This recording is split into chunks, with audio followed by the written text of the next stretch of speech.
लोग मुर्दों को कंधा देना अफजल बात समझते हैं। अगर जिंदा को सहारा दिया जाए तो उसके चंद जो दिन हैं वो अच्छे गुजर सकते हैं।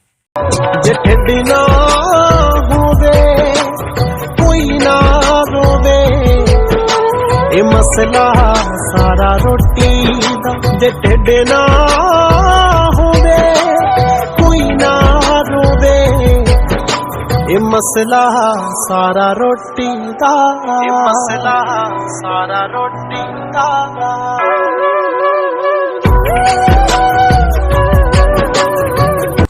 बारिश का मुकाम है, बारिश हो रही है लेकिन एक बुजुर्ग रेहड़ी दे लागे इस वास्ते बैठे ने कि कुछ रोजी कमाई जाए तो घर लैके जाया जाए। मुसलसल बारिशां होण डईयां साडे पाकिस्तान ते मजदूर तबके ने इस बारिश की वजह तो कितनी कोई किल्लत हो रही है, कितनी परेशानी हो रही है। असीं जरूर इन्हां बजुर्गों को पूछांगे।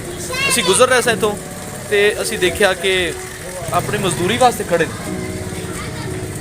अपने घर नूं चलाउण वास्ते खड़े ने ते इन्हां दे रेहड़ी ते इन्ना समान भी नहीं गा।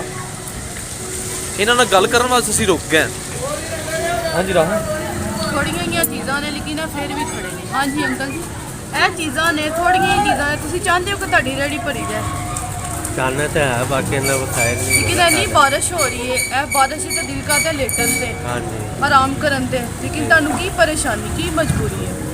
ਘਰ ਦਾ ਖਰਚਾ ਵੀ ਚਲਾਈਦਾ, ਫਿਰ ਰੇਹੜੀ ਦਾ ਕਿਰਾਇਆ ਵੀ ਕੱਢੀਦਾ। रेहड़ी का किराया दिंदे हो? ਹਾਂਜੀ 1000 ਰੁਪਏ ਰੋਜ਼ ਦਾ ਰੇਹੜੀ ਦਾ ਕਿਰਾਇਆ। ਅੱਛਾ, ਨਾਲ ਹੈ ਘਰ ਦਾ ਖਰਚਾ, ਸੋ ਮਸਲਾ ਨਹੀਂ। अच्छा, किन्ने दिनों तो बारिश हो रही है, मुसलसल ਤੁਹਾਡੀ ਦਿਹਾੜੀ ਲੱਗ ਰਹੀ है तो? ਮੈਂ ਦਿਹਾੜੀ ਨਹੀਂ ਲੱਗਣ ਘਰ ਦਾ ਖਰਚਾ ਪੂਰਾ ਹੋ ਜਾਂਦਾ। ਬੱਚੇ ਵੀ ਨਹੀਂ ਆਉਂਦੇ ਹੁੰਦੇ ਚੀਜ਼ਾਂ ਲੈਣ ਵਾਸਤੇ। ਜ਼ਾਹਿਰ ਹੈ ਸਭ ਨੂੰ ਪਤਾ ਵੇ ਕਿ ਅੰਦਰ ਜਾ ਕੇ ਅਸੀਂ ਲੇਟੀਏ, ਬਾਰਿਸ਼ ਹੋ ਰਹੀ ਹੈ, ਮੌਸਮ ਇੰਨਾ ਖਰਾਬ ਹੈ।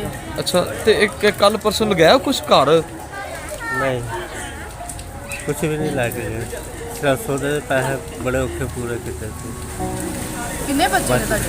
ਹਾਂ, ਬੱਚੇ ਕਿੰਨੇ ਨੇ? 3 ਕੁੜੀਆਂ ਤੇ 1 ਮੁੰਡਾ। ਤੁਹਾਡੀ ਤਬੀਅਤ ਨਹੀਂ ਠੀਕ ਲੱਗ ਰਹੀ, ਕੀ ਮਸਲਾ ਹੈ ਤੁਹਾਨੂੰ? ਗੁਰਦੇ ਦਾ ਦਰਦ ਰਹਿੰਦਾ। ਹਾਂਜੀ, ਗੁਰਦਿਆਂ ਦੇ ਦਰਦ ਰਹਿੰਦਾ, ਗੁਰਦਿਆਂ 'ਚ ਨਾ ਦਰਦ ਰਹਿੰਦਾ। ਅੱਛਾ ਅੱਛਾ, ਗੁਰਦਿਆਂ 'ਚ ਕਹਿ ਰਹੇ ਦਰਦ। ਤੇ ਉਹਦੇ ਗੁਰਦਿਆਂ ਦਾ ਇਲਾਜ ਤੇ ਕਾਫੀ ਮਹਿੰਗਾ ਹੈ। ਹਾਂਜੀ, ਨਾਲ ਨਾਲ ਦਵਾਈ ਵੀ ਲਿਆਈ ਦੀ ਇਹਦੇ 'ਚ, ਫਿਰ ਘਰ ਦਾ ਖਰਚਾ ਵੀ ਕਰੀਦਾ।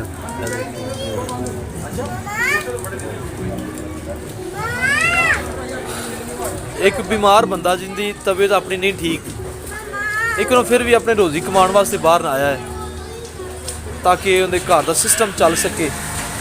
ਬੜਾ ਔਖਾ ਹੈ। ਆਓ ਬਾਹਰ ਨਿਕਲ ਕੇ ਵੇਖੀਏ ਕਿ ਸਾਡੇ ਭੈਣ ਭਰਾ ਕਿਵੇਂ ਆਪਣਾ ਗੁਜ਼ਰ ਬਸਰ ਕਰਦੇ ਪਏ ਨੇ। ਉਹ ਵੀ ਇਸ ਮੌਸਮ ਦੇ ਵਿੱਚ। ਖੁਦਾ ਤੁਹਾਡੀ ਮਦਦ ਕਰੇ। ਰਾਹੁਲ, ਇਹਨਾਂ ਨੂੰ ਗਿਫਟ ਦਿਓ, ਇਹਨਾਂ ਨੂੰ ਜੋ ਇਹਨਾਂ ਦੇ ਵਾਸਤੇ ਖੁਦਾ ਨੇ ਹੈਲਪ ਘੱਲੀ ਹੈ ਉਹ ਜ਼ਰੂਰ ਦਿੱਤੀ ਜਾਏ।